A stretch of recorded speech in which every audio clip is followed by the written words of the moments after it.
ආයිබෝවන් කියලා පිළිගන්නවා අපේ නොලෙජ් ස්කූල් YouTube channel එකට. අපි අද ඕගලන්ට අරගෙන ආවේ ගුරු විභාගය සඳහා අත්‍යවශ්‍ය වන සාමාන්‍ය දැනීම් ප්‍රශ්න කිහිපයක්. ඉතින් අපි බලමු අද මොනවාද ඒ ප්‍රශ්න කියලා. ප්‍රශ්න අංක 1. ශ්‍රී ලංකාවේ නිදහස් අධ්‍යාපනයේ පියා ලෙස හැඳින්වෙන්නේ කවුද? CWW කන්නංගර මහතා. ප්‍රශ්න අංක 2. නිදහස් අධ්‍යාපන පනත ලංකාවට හඳුන්වා දුන්නේ කුමන වසරේද? 1945 ඔක්තෝබර් 1 වන දින. ප්‍රශ්න අංක 3. ශ්‍රී ලංකාවේ ප්‍රථම විශ්වවිද්‍යාලය කුමක්ද? Lanka විශ්වවිද්‍යාලය University of Ceylon. ප්‍රශ්න අංක 4. ලංකා විශ්වවිද්‍යාලය හෙවත් University of Ceylon ආරම්භ වූයේ කුමන වසරේද? වර්ෂ 1942 දී. ප්‍රශ්න අංක 5. ශ්‍රී ලංකාවේ ගුරු දිනය සමරනු ලබන්නේ කවදාද? ඔක්තෝබර් 6 වන දින.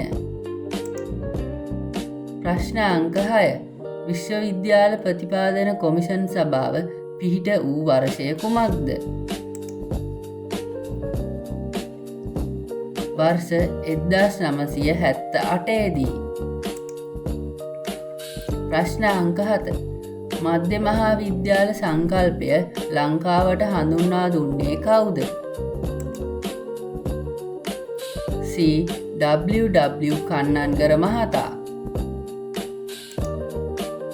ප්‍රශ්න අංක 8. විශ්වවිද්‍යාල සිසුන්ට ලබා දෙන මහපොළ ශිෂ්‍යත්වය හඳුන්වා දුන්නේ කවුද?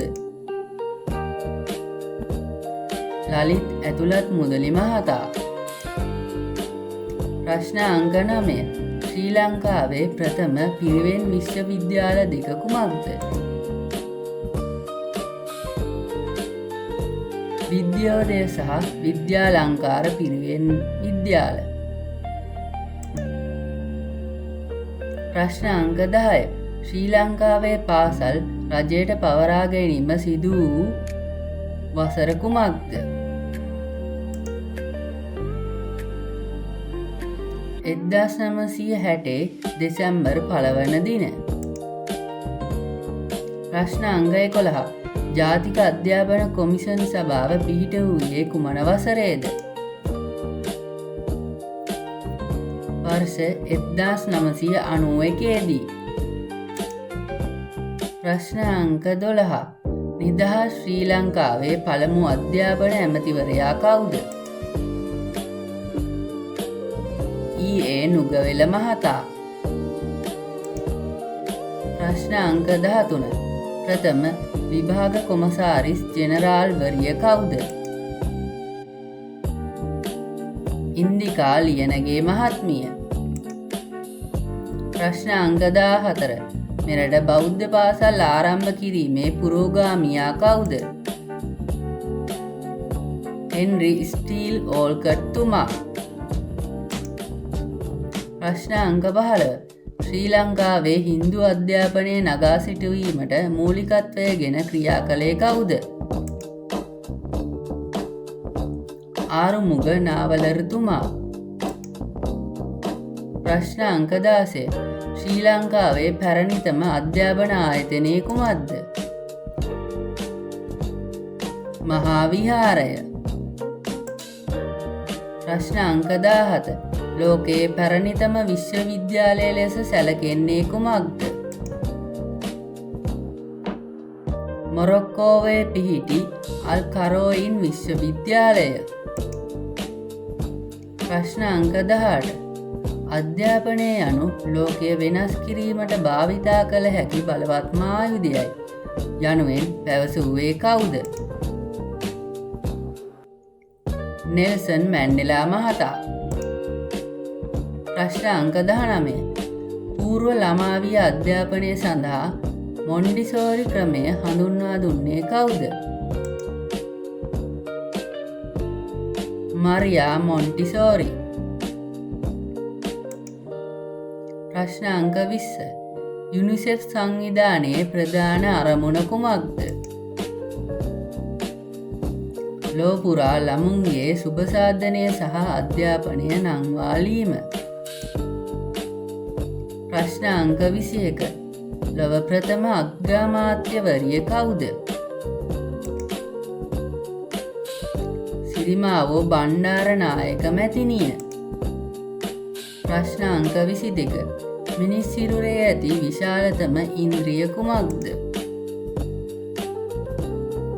සම. ප්‍රශ්න අංක 23. ඊලර්නින් යනු කුමක්ද?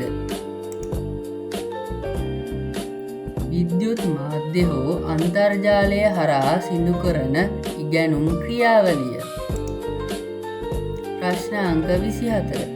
ළමා මනෝවිද්‍යාවේ පියා ලෙස සැලකෙන්නේ කවුද?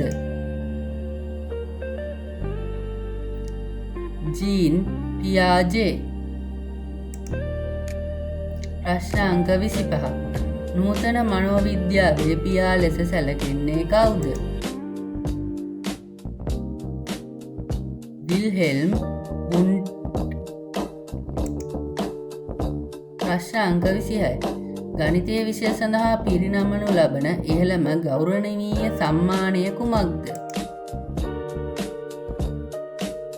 ෆීල්ඩ්ස් පදක්කම.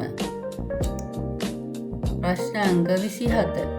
සාක් සංවිධානයේ මූලස්ථානය පිහිටා ඇත්තේ කොහේද? නේපාලයේ කත්මන්දු නුවර. ප්‍රශ්න අංක 28. කින්ඩර්ගාර්ටන් හෙවත් බාලාංශය යන සංකල්පය ලොවට හඳුන්වා දුන්නේ කවුද? ෆ්‍රෙඩරික් ෆෝබෙල්. ප්‍රශ්න අංක 29. අධ්‍යාපන අයිතිවාසිකම් වෙනුවෙන් සටන් කර සාමය සඳහා නොබෙල් ත්‍යාගය දිනාගත් ලාබාලතම තැනැත්තිය කවුද? මලාලා යූසුෆ්සායි. ප්‍රශ්න අංක 30. යුනෙස්කෝ සංවිධානයේ මූලස්ථානය පිහිටා ඇත්තේ කොහේද? ප්‍රංශයේ පැරිස් නුවර.